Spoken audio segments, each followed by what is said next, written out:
and Mr. Ori Spado. Hello, ladies and gentlemen. I want to thank Digital Airstrike, Jason, Alexi. You know, it's really, I respect professionalism, and they're the epitome of it. Great job. You folks are probably wondering, why is a reformed gangster here talking to you? You think there's any difference between me and you automobile dealers? There's not a goddamn difference. Okay? You know why? I'm a successful gangster. If I were not successful gangster, I would not be standing in front of you. I would have ended up in the trunk of a car someplace. Okay? As a successful gangster, I'm a hustler. You guys are hustlers. We have to wake up each and every day. We have to think, what are we going to do? How we're going to do it? You got a lot of problems facing you now. I heard you guys going over these things with Jason. And you guys got to overcome these problems. I wish I could think of a way. I know I probably could if I got into it a little deeper. If you need me to go and talk to the factory, because somebody's bullshitting somebody here. Okay? This is a game that's being played. Begins in Washington, D.C. You guys, you know, I respect automobile dealers. What none of you probably know is I was the pioneer back in New York of the automotive after-sale business. As my book is The Accidental Gangster, I got into this business accidentally. I was a successful agent for the Prudential Insurance Company. I was a leading agent, a member of the $1 Million Round Table. I owned a lot of real estate. I was worth several millions of dollars back in the 70s. I was on a way to build something in the automotive industry on a national basis. Dino De Laurentiis, the famed filmmaker, did King Kong, countless of movies. You can look them up. He was raising, I needed $12 million. And he was coming up with the money. And then you could read about the problem, and it came up in my book, okay? We won't get into that. But I went from the Prudential to a company called Franklin United Life Insurance Company out of Garden City, Long Island. And one of their products was credit life and accident and health on the financing of loans. Now, selling them, when I sold a life insurance policy, I got 95% of the first year premium. That's good money.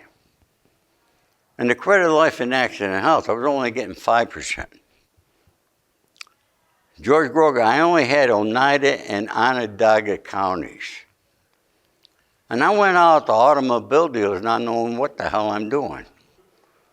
But I'm selling them my program to put on the financing of loans. And then through talking with dealers, I find out about finance penetration. And I studied that. So I put together a system of how to teach people who wanted to pay for cash, convert them to finance at the dealership.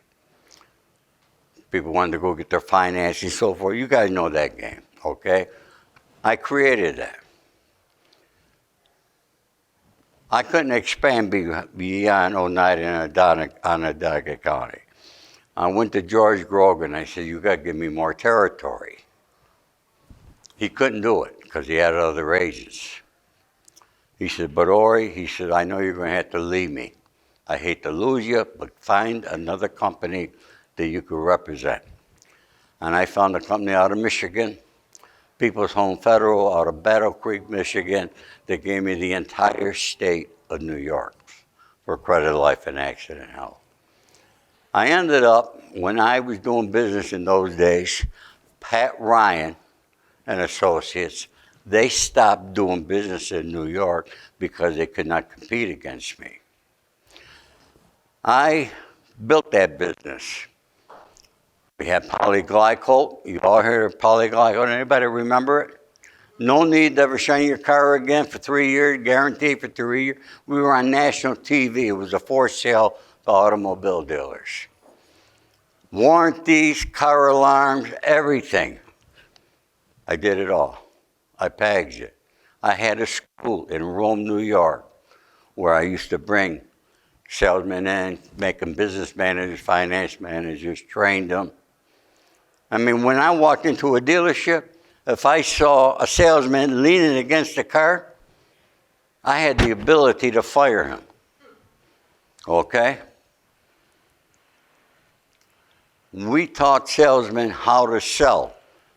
And in today's world, even though you got the computers, you could do it digitally, people still want to come to a dealership. You got to sell them.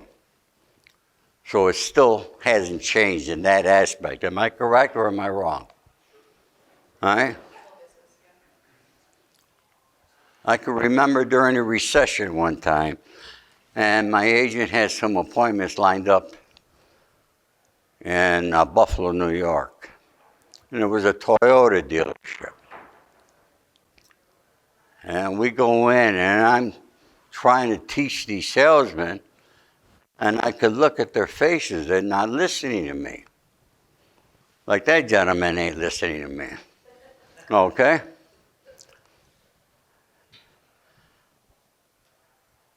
I said, what's the problem? They said, well, what you're saying is good, sir. But you could see no people are coming into the dealership. I looked at him. Now, Roy Schneiderman, who was my agent, had the same background as I did in the insurance business. I said, Roy, grab the phone book. I sat down at a desk. I said, give me a name. He says, give me names and numbers, and I start dialing. Before you know it, I got 5 appointments for people to come in. And that was just, I remember that like it was yesterday. Today, there's no yellow pages, there's no phone books, but there's other ways of attaining lists. There's no reason why every salesman could not become a Joe Girard in the automobile business. But what's the problem? People are lazy. I met this lady on Clubhouse, and that's why I'm here today. Okay? I became very big on this app, on something I didn't want to do. My publisher said, oh, you got to get on this. I thought, another thing this guy got me in? All right? Before you know it, I was selling thousands of books over here. And here I am today. And from that there, I spoke, and I've been getting speaking engagements. I'm going to be with Vanilla Ice again. He was with me. We spoke last December in Florida. I think he's stalking me. Although I wish it was the girl that was stalking me. That'd be okay. I am single. But, that's my career. I'm a salesman.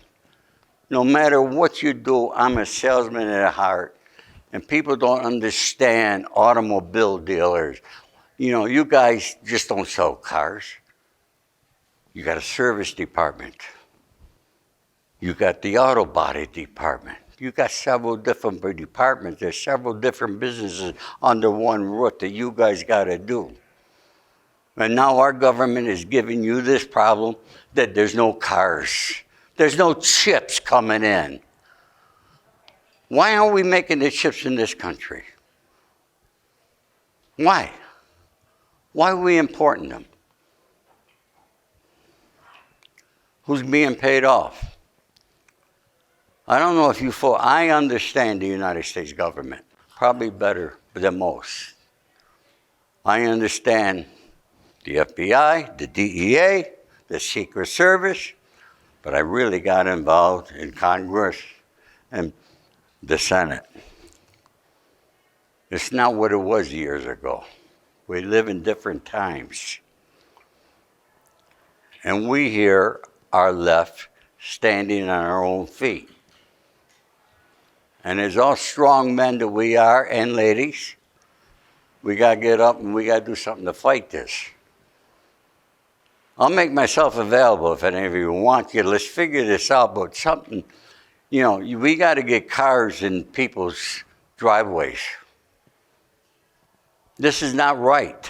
This is the United States of America.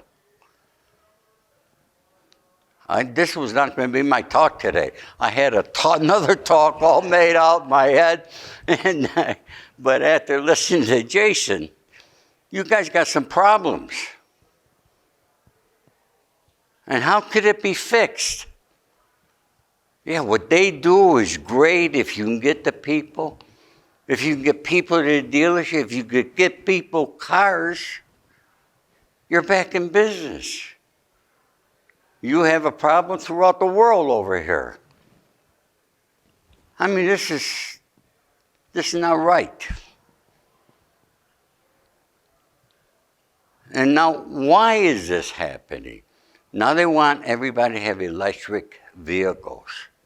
Let's look at the big picture here. Where is this starting? It starts in Washington.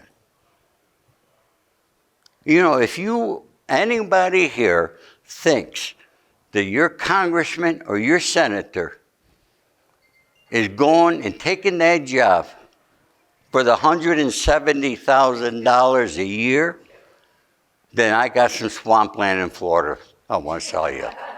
Okay? Because that's peanuts. That's peanuts compared to what they really get, and you don't know how they get it, where that money goes, but I guarantee you, okay, going someplace, electric vehicles. What do you think the next is going to be? What's going to be the next thing that's going to happen? Factories, General Motors, Ford, Toyota, everybody is going to start selling cars directly to the consumer and put you out of business. You don't think that's going to happen? You don't think that's in the works right now? Think about it. I don't want to disillusion you. And I apologize if I am. I'm telling you the truth.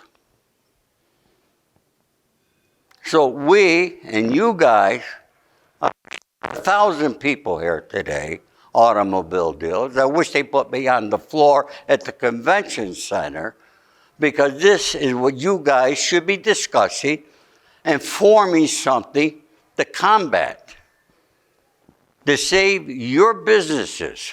This gentleman over here has a Chevrolet dealership in Folsom, California. Used to be owned by a friend of mine from my hometown of Rome, New York. He owns it now. God bless him. I got a Chevy Beretta from Tommy. I had him deliver it down to me. It was long ago, yeah. Yeah. But, we know people. I'm walking down through the casino. Automobile dealers know me. They're stopping me, wanting to take pictures with me. And I go, man, who the freak am I? Okay? But I am known. I've done this here in a matter of a couple of years, folks. I didn't think I'd become well known.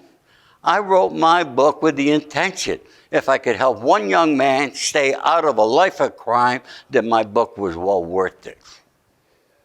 And now they call me a humanitarian. I'm not in this for the glory. I don't need the freaking money. Okay? Yeah, extra money's always nice. Okay? But I don't need it. I'm blessed. I'm trying to do good and make this world a better place. Make this country a better place. A lot of people are hurting. A lot of people are hurting today in this country. It should not be like that. Ori, question. Yes, Jason. You're going to start in the industry today. You're going to own your own store today.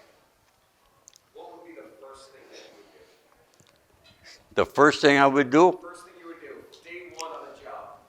number one, You just bought a brand new coin, pick your brand, and whatever the town may be. I'd hire salespeople.